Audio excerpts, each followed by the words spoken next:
मंडळी, इस्रायल आणि इराण यांच्या युद्धामुळे सगळीकडे भीतीचं वातावरण निर्माण झालंय. आपण अनेकदा असा विचार करतो की हे युद्ध तर दूरच्या देशात होतंय, मग त्याचा आपल्याशी काय संबंध? पण आजच्या जागतिकीकरणाच्या काळात एका देशात घडलेली घटना दुसऱ्या देशाच्या अर्थव्यवस्थेवर परिणाम करते आणि त्यातल्या त्यात आपला भारत देश कृषी प्रधान असल्यामुळं आपल्याला या युद्धाची झळ स्पष्टपणे जाणवतीये.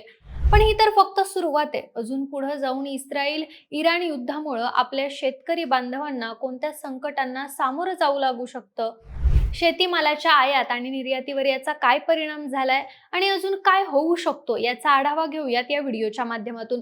नमस्कार, मी निशा हिंगे आणि तुम्ही पाहताय विशेष भारी. मंडळी, इराण आणि इस्रायल यांच्या युद्धाचे बॉम्ब जरी पश्चिम आशियात फुटत असले तरी त्याची झळ मात्र भारतात जाणवायला लागली आहे. भारताच्या आयात आणि निर्यातीवर या युद्धाचा मोठा परिणाम होतोय आणि पुढे जाऊन देखील अजून नुकसान सोसावं लागण्याची शक्यता आहे. युद्धाला तोंड फुटून 4च दिवस झालेत तरी त्याची झळ आता देशातल्या सर्वसामान्य लोकांना, शेतकऱ्यांना आणि व्यापाऱ्यांना बसताना दिसतीये.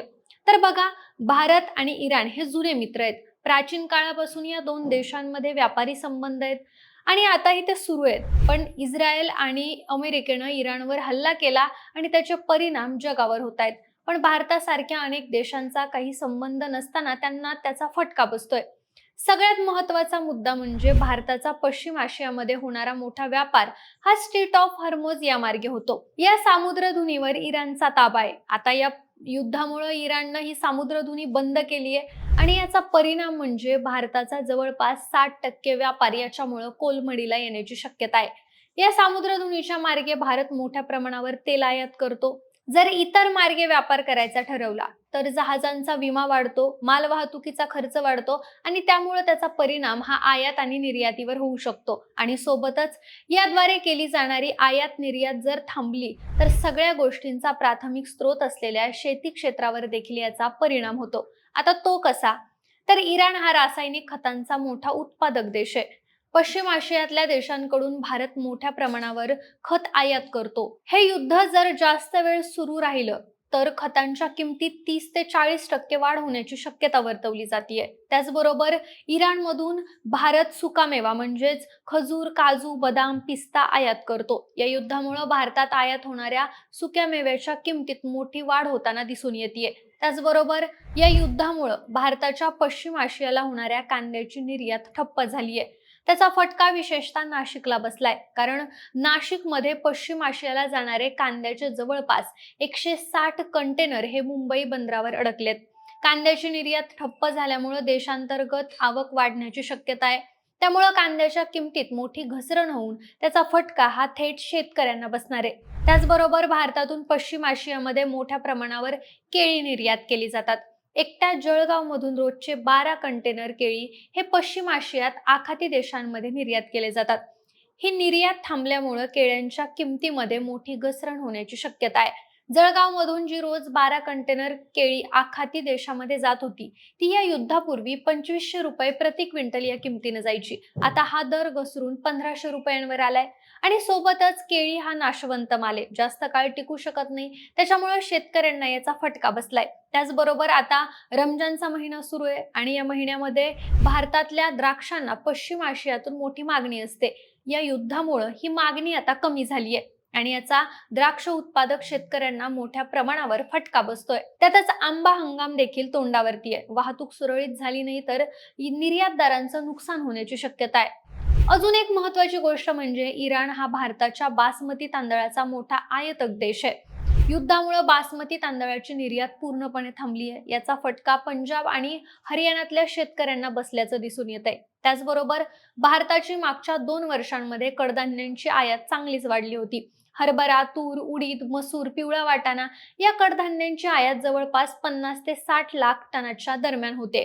पण आता या युद्धामुळे तिचा खर्च वाढणार आहे. म्यानमार, कॅनडा आणि आफ्रिकेतून आयात मोठ्या प्रमाणावर होते.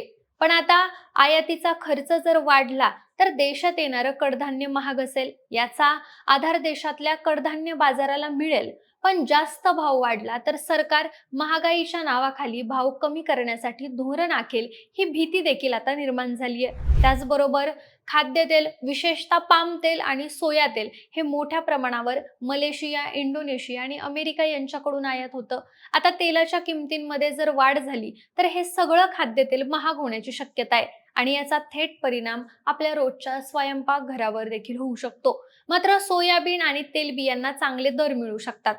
त्याचबरोबर युद्धामुळे तेलाच्या किमती वाढण्याची शक्यता असते आणि इराण हा मोठा तेल उत्पादक देश आहे. तेल महाग झालं की डिझेल महाग होतं, डिझेल महाग झालं की ट्रॅक्टर चालवणं, पंपानं पाणी काढणं, मालाची वाहतूक करणं या सगळ्यांचा खर्च वाढतो. म्हणजे थोडक्यात शेतकऱ्यांचा उत्पादन खर्च वाढतो. पण त्याच वेळी जर बाजारात भाव कमी असतील किंवा दुसऱ्या देशात निर्यात केले जाणारे फळं किंवा भाजीपाला यांची वाहतूक ठप्प झाली तर शेतकऱ्यांचं दुप्पट नुकसान होतं. आणखी एक महत्त्वाचा मुद्दा म्हणजे पैसे अडकणं. कधी-कधी माल परदेशात पोहोचतो पण युद्धजन्य परिस्थितीमुळे बँक व्यवहारांमध्ये अडथळे येतात. निर्यातदारांचे पैसे अडकतात आणि त्याचा परिणाम शेतकऱ्यांच्या देयकांवर होतो. शेतकरी बँकेचं कर्ज वेळेवर भरू शकत नाहीत आणि त्यांच्यावर आर्थिक आणि मानसिक ताण वाढतो.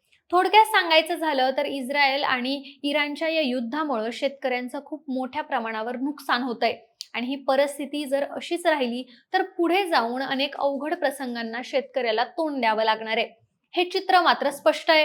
फळांची, भाजीपाल्यांची कंटेनरच्या कंटेनर बंदरावर अडकणं, त्यांची निर्यात न झाल्यामुळे या सगळ्या नाशवंत गोष्टी खराब होणं, याचा मोबदला शेतकऱ्यांना न मिळणं, तेलाच्या किमती वाढणं, वाहतूक ठप्प होणं, आयात होणाऱ्या गोष्टी ठप्प झाल्यामुळं त्या गोष्टींची टंचाई देशात निर्माण होणं, अशा अनेक प्रकारे शेतकऱ्यांवर या युद्धाचा भयानक परिणाम होणार आहे.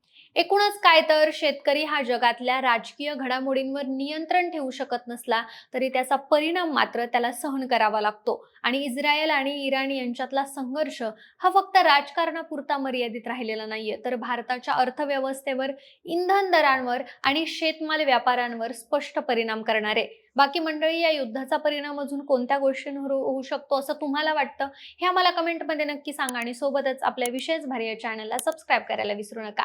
धन्यवाद.